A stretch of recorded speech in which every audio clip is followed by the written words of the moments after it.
ada larang-larangan. Saya ngelihat cowok sama cowok lagi berhubungan. Terus saya lihat lagi cewek sama cewek lagi berhubungan juga di ruangan yang berbeda. Dan di ruangan selanjutnya lagi ada suami istri yang bisa tukeran pasangannya lagi bercocok tanam. Itu di tempat lu? Iya, di sekte gereja setan itu. Itu benar-benar dikasih lihat nih, lihat nikmatan dunia di sini, nggak ada larangan, nggak ada batasan ya bang. Terus apa hal yang paling parahnya? Yang paling parah itu sampai kayak ada aborsi anak, lalu anaknya itu di blender, lalu diminum bersama-sama hasilnya. Hah? Iya. Sama.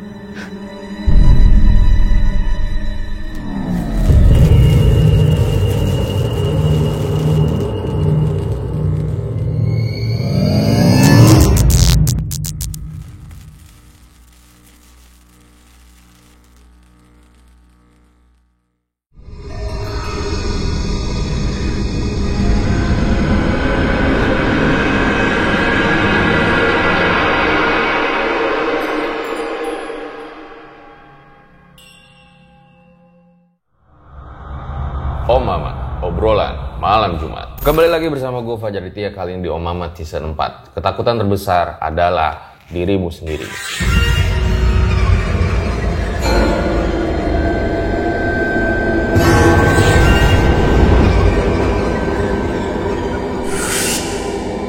Jadi malam ini bakal seru banget dan beda dari podcast-podcast gue sebelumnya, dimana narasumber pada kali ini tuh sempat viral. Dia itu kayak menceritakan lah dulu itu sempat ikut sekte setan. Jadi langsung aja kita sapa. Selamat malam Mas Rizky. Malam Mas. Ikut sekte setan? Yes. Kok bisa dibilang sekte setan gitu? Iya. Karena menyesatkan. Apa hal-hal yang menyesatkan pada saat itu diajarin ke Mas Rizky? Ya di sana dosa itu nggak ada. Terus apa hal yang paling parahnya? Yang paling parah itu sampai kayak ada aborsi anak, lalu anaknya itu di blender, lalu diminum bersama-sama hasilnya. Iya. Sama. Jadi ada ajaran supaya anak itu diaborsi lalu di blender? Yes. Kalau menurut Mas Rizky, kayak misalnya kemarin tuh yang kejadian keluarga di Kalideres itu, Yes. apakah itu ada hubungannya juga kayak sekte setan, apa sekte sesat gitu? Bisa jadi ya. Tapi saya tidak membenarkan. Bisa jadi ya, Bisa kalau jadi. menurut Mas Rizky ya.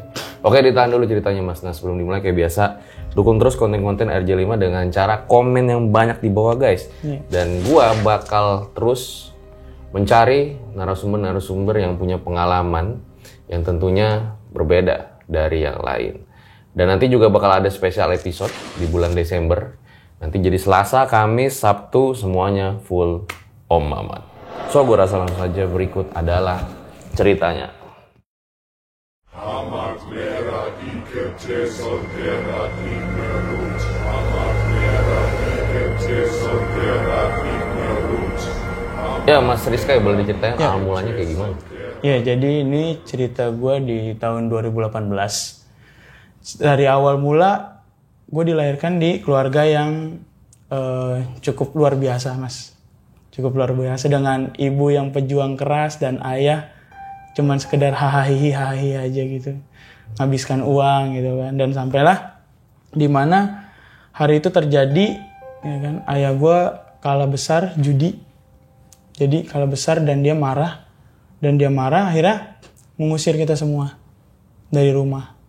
Ada adik saya, mama saya, kakak saya. Itu bahkan kejadiannya sampai mau bunuh-bunuhan. Papa saya udah saking marahnya, udah saking kalutnya karena kalah judi, dia ngeluarin samurai. Ya kan mau dibacokin gitu satu-satu. Tapi kabur. Dan akhirnya setelah kejadian itu nggak cuma sekali, terus-terusan kayak gitu. Dan saya udah cukup jenuh gitu. Ya kan, saya ini kan pelayan Tuhan kan. Saya paling dibilang rajin ke gereja, rajin Mas. Bisa seminggu itu saya bisa 5 kali di gereja. Iya, karena saya saking cintanya gitu sama Tuhan waktu itu. Kayak saya mau berbuatlah buat Tuhan gitu kan. Tapi kenapa Tuhan kasih kondisi keluarga saya kayak gini gitu loh. Padahal saya udah setiap hari udah doa sama Tuhan, udah minta sama Tuhan, pengen keluarga yang terbaik gitu, pengen papa saya sadar, pengen papa saya nggak main judi lagi, tapi nggak dikasih gitu. Tetap malah dikasih yang lebih berat. Dan akhirnya saya kecewa banget gitu sama Tuhan dan saya mengasingkan diri. Saya kabur dari rumah, nggak ikut orang tua saya, nggak ikut ibu saya, yang ibu saya itu ikut ke rumah nenek saya, dan saya sendiri benar-benar nyari namanya di gedung yang emang nggak kepake gitu mas. Usia berapa? Di usia itu saya 1895, berarti di usia 20-an lah. Ya 2018, 23 ya. Jadi tidur di gedung Iya. yang udah terbengkalai gitu? Dan itu emang udah maksudnya bekas pemerintah tapi nggak dipakai gitu, lama. Terus saya tidur di situ sendirian. Bener-bener ngerenungin kenapa Tuhan kok jahat banget sama saya gitu. Saya sampai meluapkan semuanya di situ. Saya bilang, Tuhan kenapa gini. Kenapa lu jahat banget sama gue? Gue udah mengabdi sama lu, udah berusaha yang terbaik sama lu. Sampai saya luapkan itu di Facebook mas. Nah awal mulanya terjadinya di situ. Saya update status di mana-mana, saya ngejelekin Tuhan, dan akhirnya teman saya, messenger saya lewat FB. Tiba-tiba nih ya, teman saya yang SMK yang saya tahu nih, dia tuh parah banget mas, begajulan. Kristen juga, Kristen bilang gimana, brengsek gitu. Terus tiba-tiba dibilang shalom gitu. Waduh, ini satu kata yang luar biasa buat saya. Dan saya kaget ngeliat, loh kok dia bisa gitu ngucapin shalom gitu ke saya. Saya bilang lagi, shalom. Terus dia nanya, lu kenapa bro, gini. Dia care lah gitu, saya gini. Iya nih bro, gue lagi ada masalah sama keluarga gitu kan. Jadi ada keluarga gue gini berantakan. Oh gitu bro. Jadi dia ngomong sama saya gini, wah suci banget nih anak kan. Saya mikir lagi, siapa yang bikin dia kayak gini gitu kan. Saya bertanya-tanya, terus dia ngomong, ya udah gini aja bro, kalau lu mau curhat, ntar gue ajakin pendeta gue. Kita ketemuan deh, kita ambil waktu. Saya antusias banget mas ketemu. Saya pengen tahu siapa yang bisa ngerubah nih anak nih yang tadinya begajulan gitu kan. Susah banget diatur sama manusia, kok dia bisa gitu nurut tiba-tiba kan.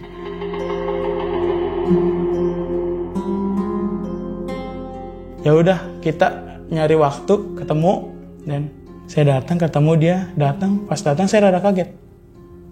Saya pikir pasturnya tuh ya look-looknya kayak orang Jawa, ya kan, orang-orang Indo gitu kan. Yang looknya yang manis sih apa gimana. Ternyata enggak, looknya orang Europe, orang luar, orang Eropa. Saya bule nih, ya kan. Gue ngomongnya gimana kan gitu kan. Kaget awal-awal karena bahasa Inggris dong harusnya. Ternyata enggak, fasih pakai bahasa Indonesia mas. Halo Rizka, shalom. Saya kaget, shalom om.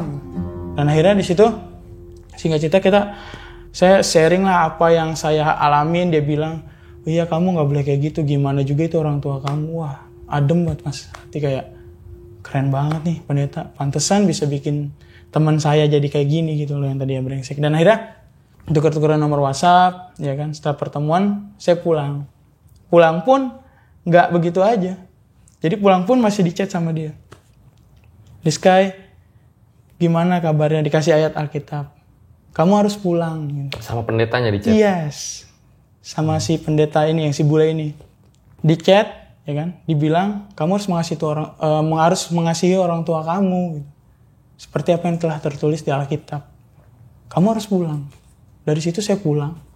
Ya, dan pulang kayak langsung kayak, saya ada loh pendeta scare ini gitu. Saya bangun tidur, saya dikasih ayat sama dia. Di chat, selamat pagi, gini, selamat aktivitas. Siang, ya udah makan siang belum? Bahkan saya diajak ketemu terus setiap hari sama dia. Dan sampai tibalah saya diajak ke gerejanya. Yuk, ke gereja, gitu kan. Pada hari itu, boleh, karena udah kayak deket banget nih. Saya ngerasa kayak nyaman banget gitu. Ya kan, dan akhirnya udah ngikut dia ke gereja, ya kan. Pas mau berangkat ke gereja pun, itu yang luar biasanya, saya kan bawa motor ya. Pas di gerejanya saya udah disambut sama dia. Seorang pendeta nungguin di parkiran motor, nyambut saya. Ya kan? Sampai saya datang, diajak ke gerejanya. Awal mulanya tuh gerejanya nggak gimana gitu. Bentukannya kayak gereja biasa-biasa aja. Semuanya dengan penata layarnya segala macam jenisnya. Sama aja, nggak ada yang beda. Dan yang berbeda itu pas setelah masuk, maaf mas gitu kan, ditahan saya. Iya, kenapa? Untuk segala macam elektronik kayak bentuknya handphone dan apapun bentuknya harap dititipkan, nggak boleh di dalam. Kata saya, ini gereja sangat kusuk berarti kan awal mulanya. Ini handphone aja nggak boleh masuk. Ya udah saya titip. Biasanya gimana emang? Boleh aja? Boleh, karena kan di situ ada Alkitab juga kan di HP. Biasanya ya biasa aja. Mau bawa handphone, mau apa ya silakan. Tapi kalau gereja ini enggak, taruh kan HP-nya, dititipin, masuk, dilihat di dalamnya, gerejanya sama aja bentukannya, nggak ada yang aneh. Bangkunya semua, jadi saya nggak kepikiran kayak gimana. Saya duduk, set, ya kan, gereja mau mulai, pas mulai baru tuh turun. Spanduk 2 kayak salib kebalik, nah gambar iblis gitu, oh ya kan turun semua tuh dari atas. Waduh, kayak ini apa nih kok gerejanya kayak gini. Dimulai dong satu perform band. Waduh, saya tahu banget performnya itu band. Terkenal banget. Saya suka band itu. Dan saya merasa aneh. Kok ini gereja kayak konser jatuhnya. Ya kan? Hati saya mulai goyah tuh. Mau pulang. Udah berdiri dari bangku, udah jalan mau keluar ditahan. Maaf mas, ibadah belum selesai. Dia bilang kayak gitu. Dan akhirnya saya ikutin. Saya duduk. Gak lama si pendeta bule ini, ya kan, pendeta bule ini dia khotbah dia ngomong seperti kalian semua telah dibodohi oleh kitab-kitab yang ada gitu, oleh agama-agama yang ada, karena mereka itu semuanya buatan manusia, hanya karangan manusia, orang yang pintar mengarang seperti novel-novel yang terkenal gitu kan. Kalian dibodohi gitu. Saya ingat banget disebutin satu-satu dari semua agama itu. Dan ini mereka adalah pembohong. Dan kayak masuk aja ke logika saya kayak, oh pantas selama ini. Dan akhirnya selesai ibadah, pulang pun saya nggak sendiri, masih didampingin pendeta itu sampai parkiran. Dari situ sampai pakai motor pulang, dichat, dikasih ayat-ayat yang mulai aneh, isinya pembelotan semua. Dan yang salah satunya yang dia bilang ada di situ poinnya, Lucifer itu bukan dibuang, tapi Lucifer itu diutus. Jadi kita harus percaya sama si Lucifer. Karena kata dia hanya Lucifer doang yang gak ada batasan. Dan gak ada larang-larangan apapun di dunia ini. Lucifer tuh kayak raja setan ya? Lucifer itu malaikat. Kalau di kami itu malaikat yang dibuang. Kalau di kitab kami yang benar ya, di agama Kristen tuh malaikat yang dibuang oleh Allah. Oh jadi bukan iblis? Bukan, malaikat dia.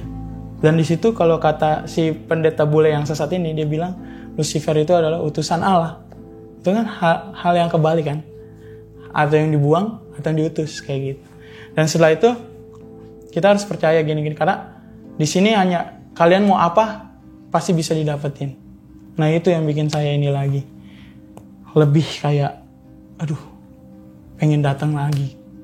Dan setiap hari itu di chat ketemu ngobrol, dikasih tahu tentang beginilah, di gerejanya seperti inilah, nggak ada batasan, kamu mau apa, kamu mau jadi apa, ya kan, kamu ditanya cita-cita kamu apa, di sini bisa dikabuli. Saya bilang cita-cita saya mau jadi artis gitu, karena saya tahu artis banyak duit kan, karena aneh banget. Bisa, dia bilang, bisa, kamu bisa, cuman ada persyaratannya, dia bilang. Persyaratannya itu saya disuruh minta surat izin, surat keluar pelayanan dari gereja saya. Satu sama perjanjian darah saya. Nanti ada perjanjian darah itu yang akan disakramenkan itu, akan diritualkan biar menjadi anggota tetapnya gitu. Bisa dibilang seperti itu sih. Itu jadi jemaatnya. Dan saya iyakan karena itu menurut saya mudah banget kan. Cuman minta surat, masa iya sih. Sementara kan saya udah gak ke gereja-gereja lagi kan. Di gereja saya yang beneran nih, yang lama itu saya udah gak gereja-gereja lagi. Pasti dapet lah, saya pikir kayak gitu. Dan akhirnya berjalannya waktu, saya ngechat sama salah satu staf pastoral di gereja yang sesungguhnya nih, gereja tempat saya dulu. Saya bilang, saya mau keluar dari gereja gitu. Saya minta surat keluar dari gereja.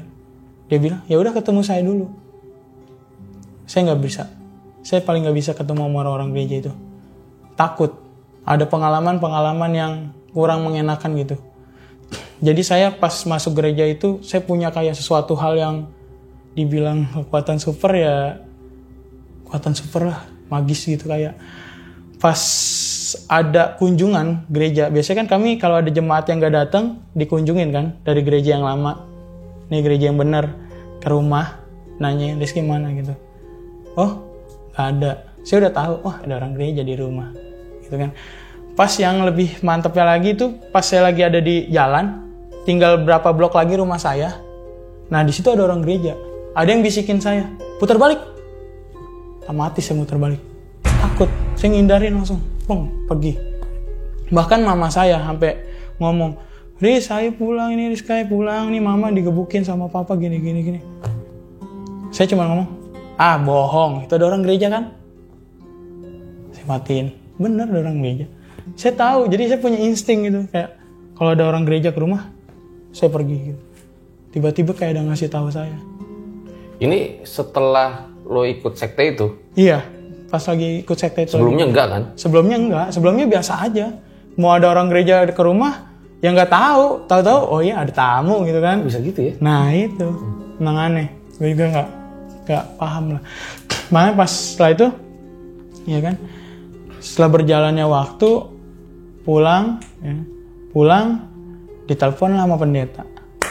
Ayo main yuk ke gereja, ada yang spesial nih, saya mau kasih tahu. Oh boleh. Apa tuh yang spesial? Saya kira kayak gimana. Ternyata pas sampai gereja, wah ini kita lagi ada persembahan nih, gini. Kayak lagi ada, kalau di kita tuh namanya komsel ya. Kalau di Kristen tuh komunitas lah. Komunitas yang di luar gereja gitu berkumpul. Kalau dia enggak, di dalam gereja tapi ngelakuin hal yang aneh. Pas saya lihat tuh ada ruangan, disekat-sekat gitu ruangannya. Di ruangan disekat-sekat, dikasih lihat nih, di sini kamu adalah kebebasan, nggak ada larang-larangan. Saya ngelihat cowok sama cowok lagi berhubungan, ya kan? Terus saya lihat lagi cewek sama cewek lagi berhubungan juga di ruangan yang berbeda. Dan di ruangan selanjutnya lagi ada suami istri yang bisa tukeran pasangannya, lagi bercocok tanam. Itu di tempat lu? Iya, di sekte gereja setan itu. Itu benar-benar dikasih lihat nih, lihat nikmatan dunia di sini, nggak ada larangan, nggak ada batasan nih, bro. Dan akhirnya setelah itu saya nanya kan, nah terus ini ada apa? Ada ruangan juga, ruangan khusus buat bikin sakramen. Ini dia bilang hasil dari yang tadi kamu lihat, hasilnya ini. Ternyata tuh di dalamnya tuh kayak ada, ya dibilang ember ya. Tapi ada bentukan manusia kecil-kecil ya. Aborsian. Hasil aborsian. Jadi hasil aborsian itu benar-benar kayak waduh. Ya kan? Kelihatan terus habis itu di blend. Dan hasil blendnya itu yang tadi saya bilang, cerita saya tadi. Darah itu yang tadi kita satuin di saat sakramen. Nah, itu ada namanya Holy Grail ya. Kalau itu yang kayak cawan gitu. Nah, hasilnya itu, hasil darah kita muter-muter, itu ntar diminum. Cara bergantian. Hasil aborsi itu. Itu sih luar biasa sih. Pas saya ngeliat tuh nggak ada takut-takutnya saya. Malahan saya pengen gitu. Aduh saya pengen. Kan kalau orang kan, takut ya. Ya masnya ngerasain apa? Kayak, iya kan? Semuntah-muntah gue. Nah makanya, saya malah pengen. Gue pengen ngelakuin itu. Tapi akhirnya lu minum tuh darah bayi? Enggak, karena persyaratan saya enggak cukup. Enggak ada surat dari gerejanya, surat keluar dari gereja saya enggak dapet. Dan itu saya cuma ngeliat aja jadinya. Dan kayak, sedih juga ya dipikir. Padahal udah selangkah lagi gitu gue akan jadi orang yang, maksudnya secara instan lah gue bisa jadi orang yang terkenal segala macam. Gak perlu ngelewatin proses ini itu. Di sana tuh mau kaya mau apa gampang mas. Bahkan saya pun di sana saya bilang gak punya pacar, saya difasilitasi tuh pacar, cakep, model, selebgram. Iya, kan kayak jadi wah Nggak perlu ya download Tinder gitu, nggak perlu. apa itu Tinder mas, nggak perlu, langsung aja itu dipilih nih buat kamu, langsung kayak pacaran aja. Setelah dikasih wanita ya kan bebas kita mau ngapain, dan penyesalannya emang nggak bisa ikut karena kurang persyaratan itu. Setelah kurang persyaratan itu kayak aduh kenapa kok gua kayak gini ya, kok susah banget sih, sampai kayak mau marah gitu, tapi ya udahlah gimana lagi gitu.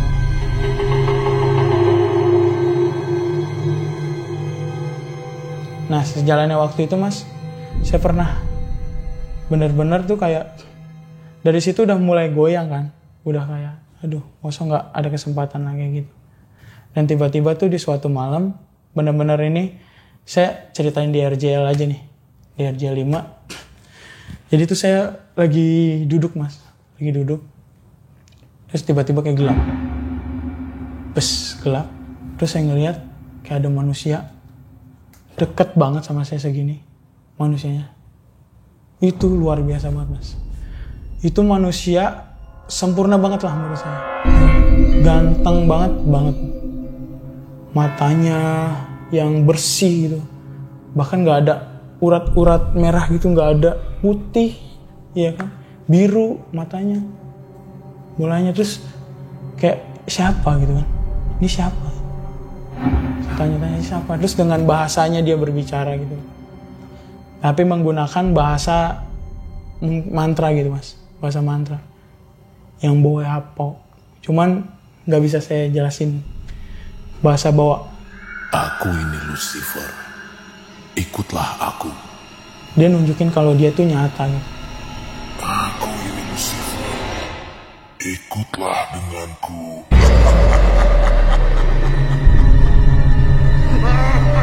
Tapi dalam bahasa seperti itu, dan saya paham.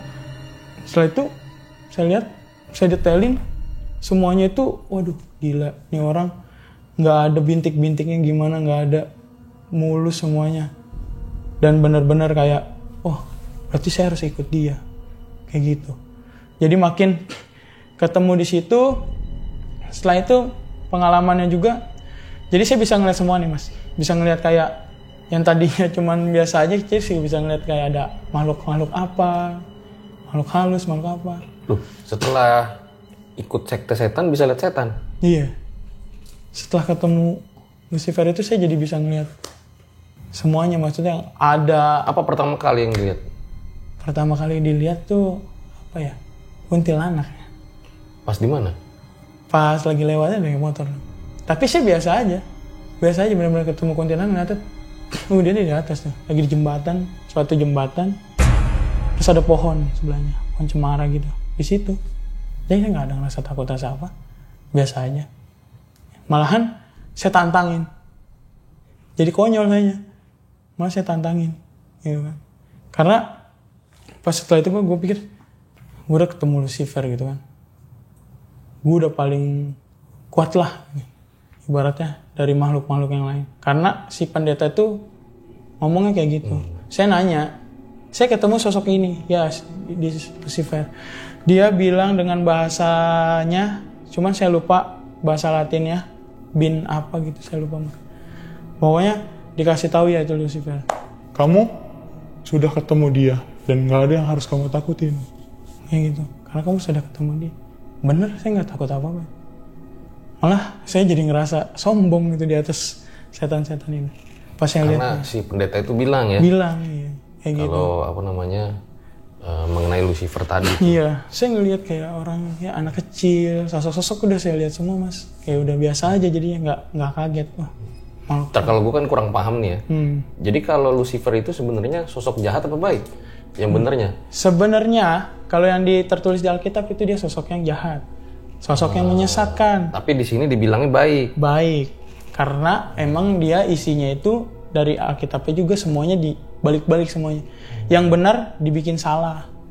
Dan yang salah yang dibenarkan. Makanya posisi lu di situ ketemu setan biasa aja, soalnya lu biasa aja. ngerasa udah kasih tahu udah ketemu Lucifer gitu ya. Iya. Okay. Karena Lucifer itu udah di atas, ibaratnya ya utusan Allah gitu. Ngapain takut? Belakang gue Lucifer bilang gitu.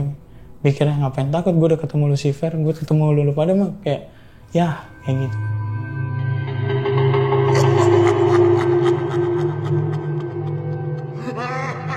Jadi pernah juga mas, pada suatu malam, jadi saat itu emang saya lagi bawa motor. Ya kan, pertama kali saya bisa ngeliat sesuatu, makhluk halus itu, saya lewat sekitar jam 11-an.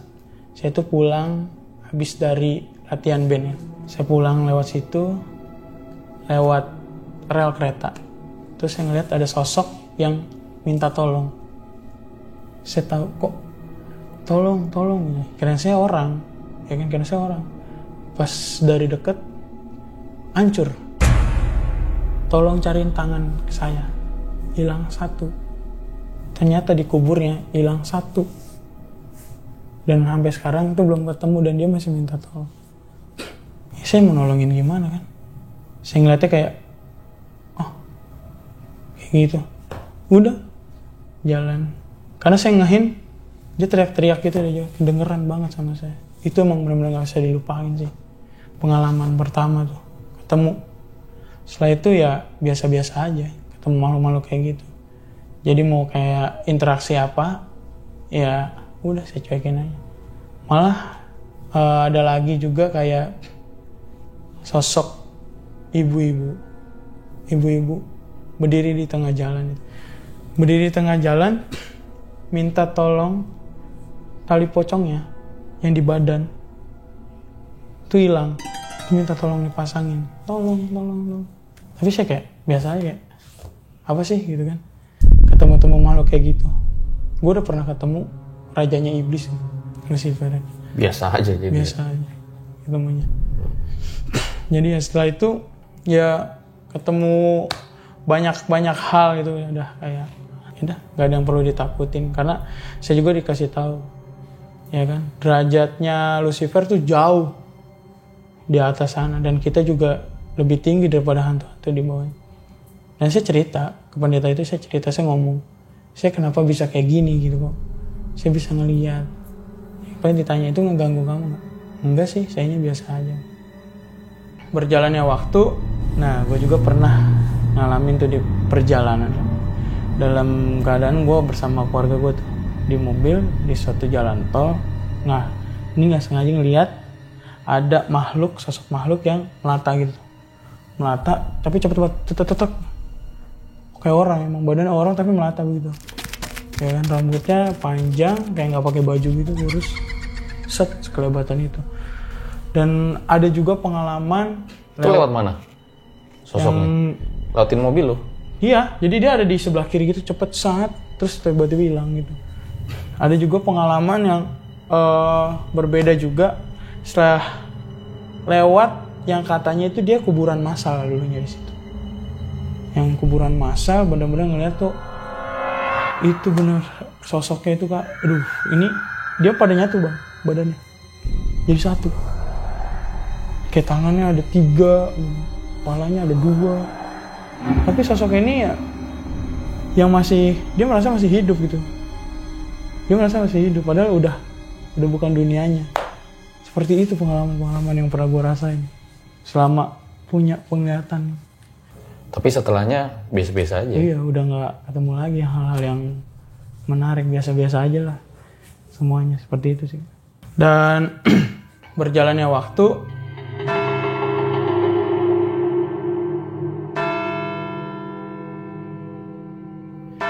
di bulan Desember awal. Nah itu jadi ada konferensi pers antara semua yang pendeta-pendeta gereja setan itu di salah satu negara Asia, di Filipina. Kalau nggak salah Filipina waktu itu. Jadi di situ mas mereka berkumpul dan ada yang disebut Lord of the King. Kita tahu siapa itu. Saya sering cerita juga. Yang disebut Lord of the King.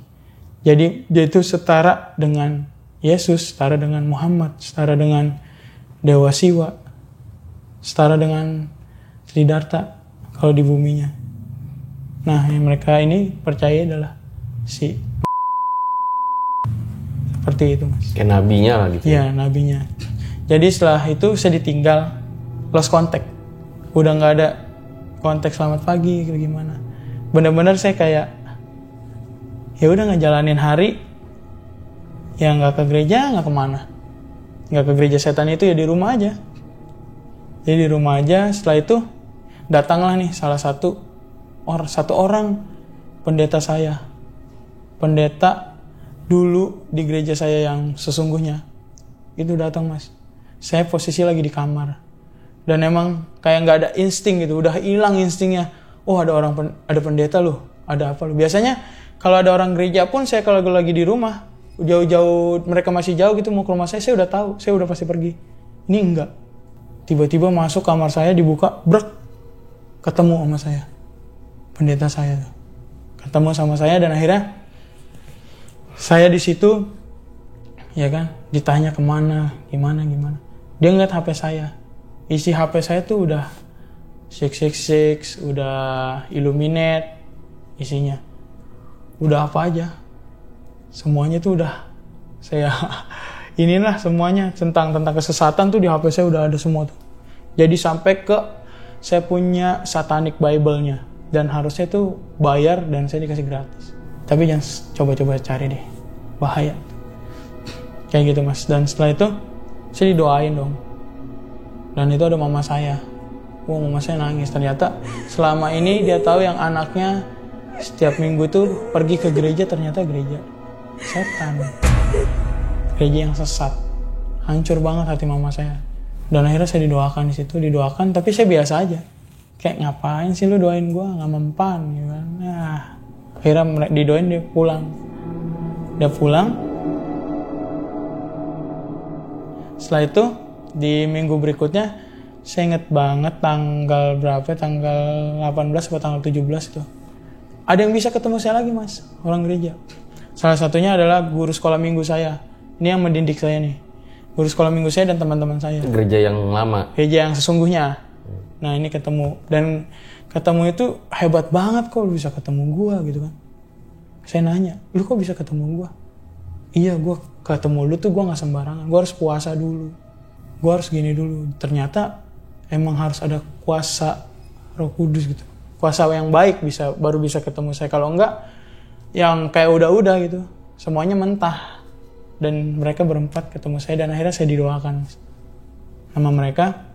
Dan saya masih ketawa-tawa aja. Haha, ngapain sih gitu. Doain gak bakal mempan ya kan. Dengan sombongnya saya gitu. Sekarang apa yang gue minta juga bisa gue dapet. Pikirnya gitu saya. Dia doain mereka nawain sampai kepala saya dia udah kayak gitu dah. Dan akhirnya mereka pulang ngasih undangan. Datangnya nanti pas Natal. Oh, Natal ya? Ya, saya pikir gitu. Masih bercanda. Iya, ntar saya datang deh. Saya bercanda-candain aja. Pas mereka pulang tuh undangan saya sobek-sobek, saya buang.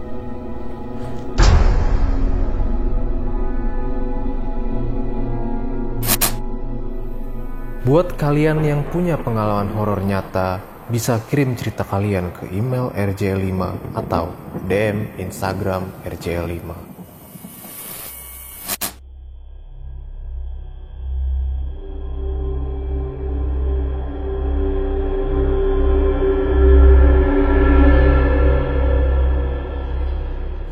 Saya ingat banget nih, awal titik saya balik tanggal 21 Desember. Nah, di situ awal titik saya balik. Saya pulang kerja, Mas. Ya kan? Iseng pulang kerja malam, posisi sekitar jam 10-an lah. 10 ke atas saya ngeliat nih.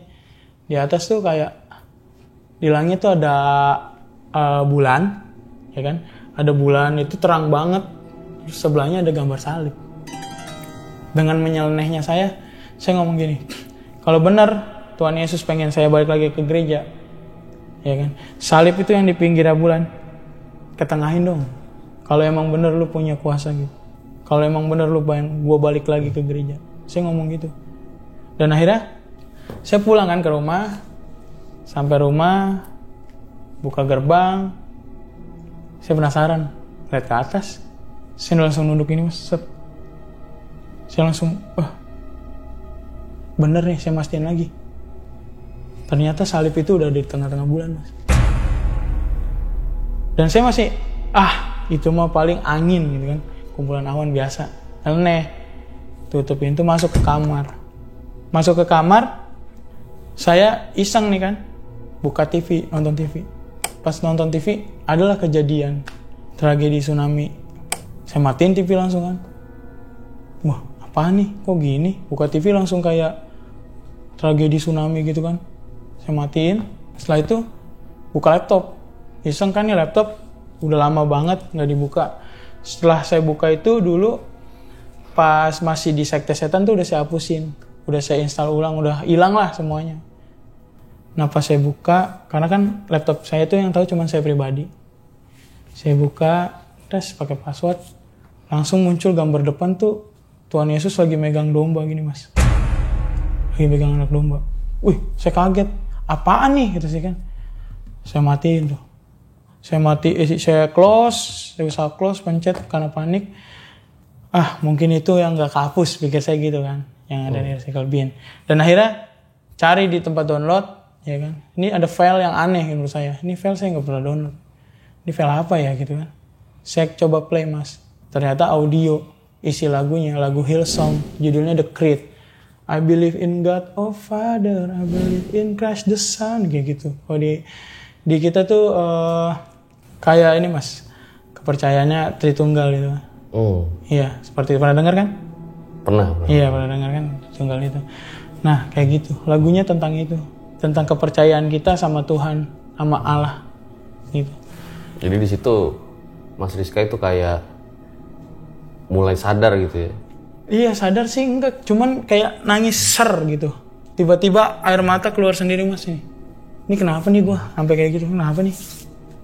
Kenapa? Buka handset langsung tutup tidur. Dan setelah itu saya lihat orang tua. Besoknya ibu saya lagi doain saya. Nangis, Mas. Saya nggak tega banget.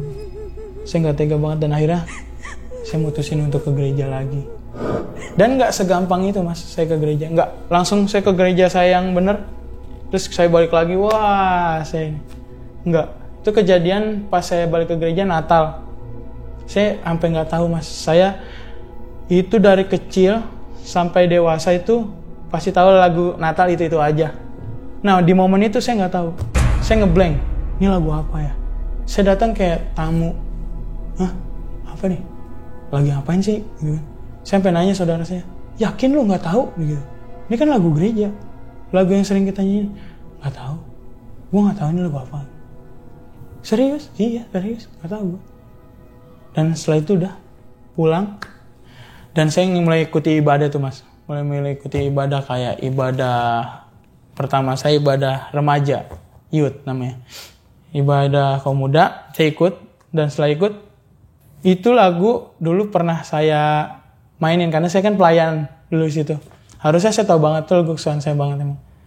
Tapi saya nggak tahu liriknya apa, ininya apa. Dan bahkan yang parahnya lagi, saya di saat saya mau ngomong Tuhan Yesus baik tuh saya nggak bisa. Jadi pas ngomong Tuhan Yesus baik, gitu langsung, Tuhan gitu, gitu. Jadi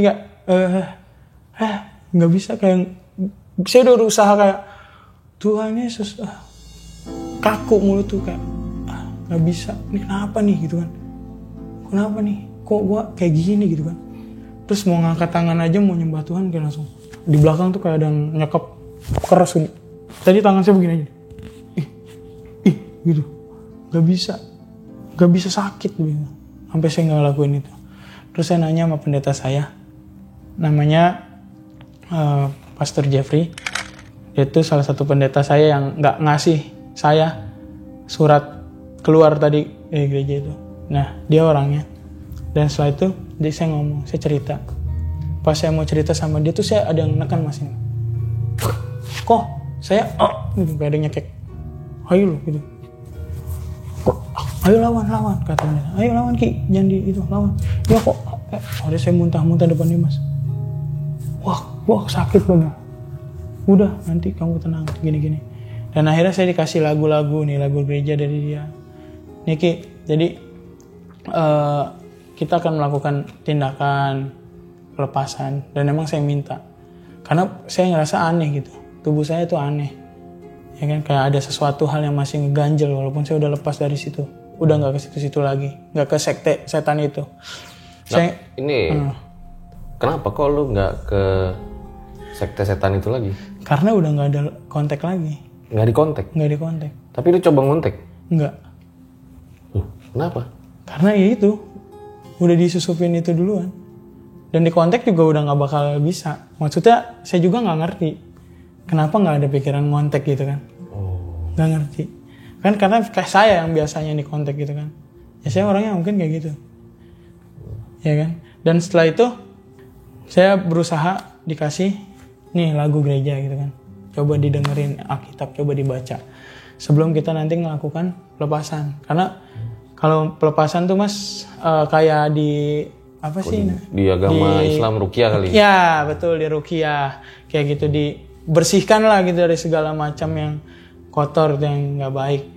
Dan setelah itu sebelum melakukan itu saya dikasih ayat, baca. Pas mau baca, sakit mas. Ini kayak ada yang nampol. Setiap kata tuh kayak buk, kenceng banget belakang. Buk, kayak gitu. Dada tuh sakit. Terus setiap saya dengerin lagu gereja, sengaja saya pakai handset kan. Sini saya keluar darah nih. Berdarah terus. Ngucur. Darahnya bener-bener keluar ser. Merah. Dan saya tuh gak kayak, kenapa nih gitu. Sampai kayak ada, pokoknya setiap saya mau ngelakuin itu, ada intervensi terus mas. Ya kan, kayak ada yang neken badan saya, kayak ada meeting, kayak gimana. Pas saya mau lagi baca Alkitab, lagi nyanyi. Bahkan sampai ngomong Tuhan Yesus baik aja, saya ini kayak langsung kayak mau ditonjok ini, benar-benar sakit banget, sakit luar biasa. Tapi itu saya lawan terus, saya doa, sampai saya bisa ngomong dalam nama Yesus, sampai saya bisa ngomong Tuhan Yesus baik, saya lakuin terus. Banyak mas perjalanannya, nggak semudah itu. Jadi sekitar 6 bulan lah berjalan itu pengobatan. Setelah itu tibalah saatnya nih saya untuk dilakukan pelepasan gitu. Saya lihat di situ ada 6 orang udah siap dibikin lingkaran gitu mas. Nah saya di tengah-tengahnya, ya sudah siap nih pelepasan, siap ya kan, mau berdoa tuh. Saya lagi pas doa terus hilang. Saya nggak ngerasain tuh yang terjadi apa, saya didoain nggak. Pokoknya saya taunya gelap, gelap banget. Terus kata saya ini rame, ada apa gitu kan, rame banget. Cuman suaranya tuh emang bener serem banget sih emang itu.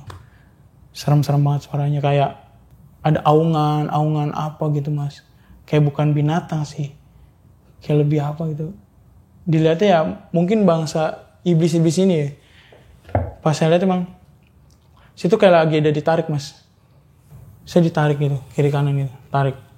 Ini satu orang ini bercahaya banget, terang banget nih. Orang itu terang banget, sampai saya ngeliatnya juga, gak kelihatan gitu. Bahkan mau ngeliat muka aja gak bisa, terang banget, dia sendiri. Dan ini banyak banget tuh pasukan gerombolan yang benar-benar gelap.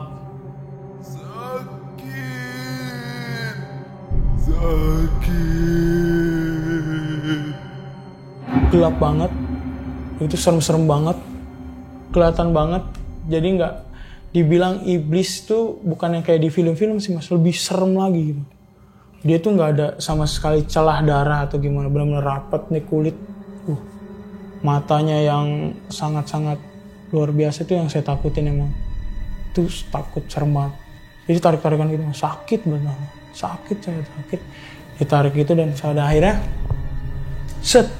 tarik kayak lepas semua tuh. Nah saya ke bawah, amin. Dan diajak di satu taman. Di satu taman itu cerah banget mas. Adem banget, taman itu kayak bukan taman di sini lah gitu. Saya ngerasanya bahwa saya udah mati nih. Bahwa gue udah mati, udah lewat. Udah gak ada di dunia. Karena saya gak ngerasain kalau saya lagi di apa yang didoain. Malah saya lagi di dalam taman gitu yang bagus banget. Dan isinya semua itu ada keluarga saya mas. Dan ada bangku kosong satu. Saya diajak sama dia. Sini nak, duduk. Balik ke sini duduk. Tangannya tuh ngerangkul mas dari ujung sana sampai ujung, panjang, bercahaya. Dan saya duduk di situ. Dan saya sadar setelah duduk udah beda tempat lagi. Ternyata saya udah dikerumunin sama orang-orang di situ. Dan katanya, kan saya penasaran ya. Tadi saya ngerasanya, saya cerita, saya ada di gerombolan gitu, kayak ada gerombolan iblis banyak banget, serem-serem banget tuh iblisnya, ya kan. Dan setelah itu saya ada di taman, setelah di taman kenapa saya ada balik lagi di sini gitu. Saya nggak ngerasain apa yang terjadi di sini. Dan ternyata yang terjadi mas saat saya didoakan, saya tuh ngamuk. Saya ngamuk, sengamuk-ngamuknya sampai dipegangin 6 orang mas.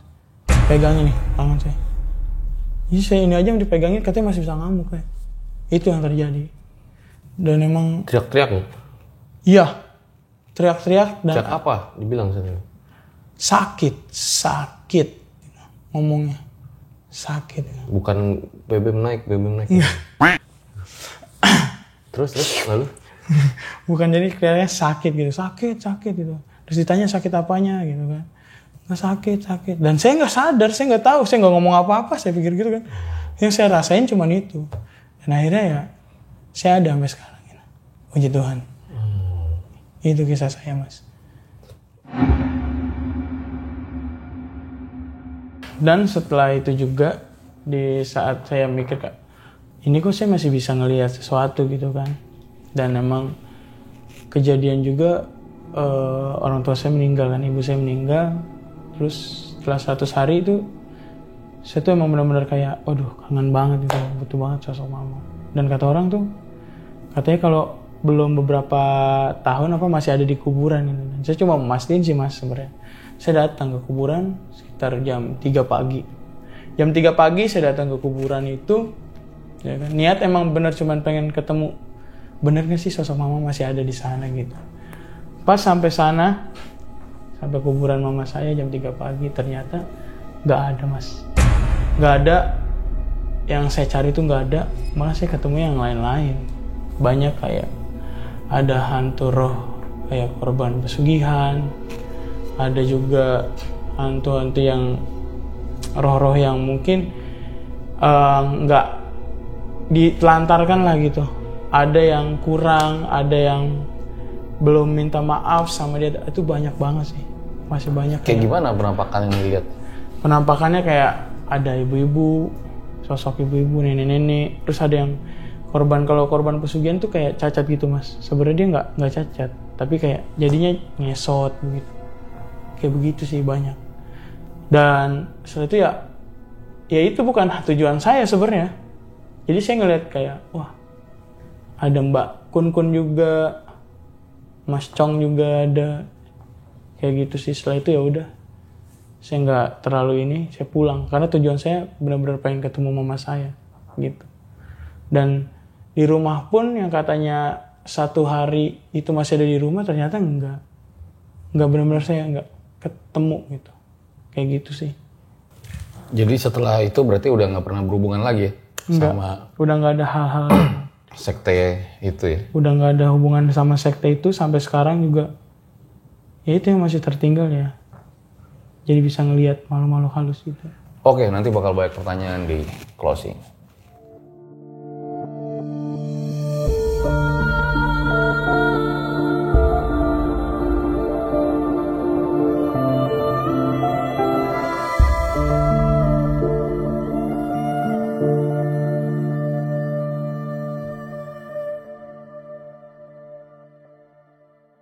Itu deh guys, sebuah kisah luar biasa dari Mas Rizka ya, dimana ini bisa jadi pelajaran buat kalian nih, nggak hanya khusus untuk agama beliau aja, tapi bisa semua agama ya.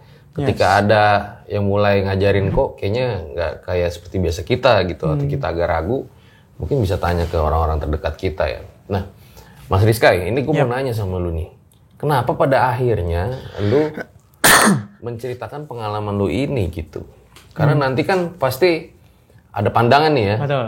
Yang pertama, kok lu ungkapin sih gitu apa yang lu alamin gitu. Dan kemarin kan sempat viral juga kan di channel YouTube lain gitu. Terus yang kedua, mungkin nanti netizen juga bakal bilang kan, nih hoax nih, bohong gitu. Kenapa lu akhirnya memutuskan untuk cerita? Saya gini sih mas, saya mau nggak ada Rizka yang tersesat gitu.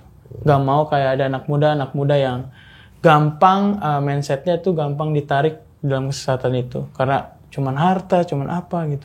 Nggak mau saya kayak gitu. Saya mau berbagi gitu loh. Jangan sampai kasihan orang tua di rumah gitu kan. Tahu anaknya kayak gitu. Nanti jadi seperti apa gitu kan. Sama, saya juga mikirnya dulu kalau saya nggak diselamatin seperti apa. Dan saya pengen berkorban gitu. Tuhan Yesus aja udah berkorban buat saya gitu mas.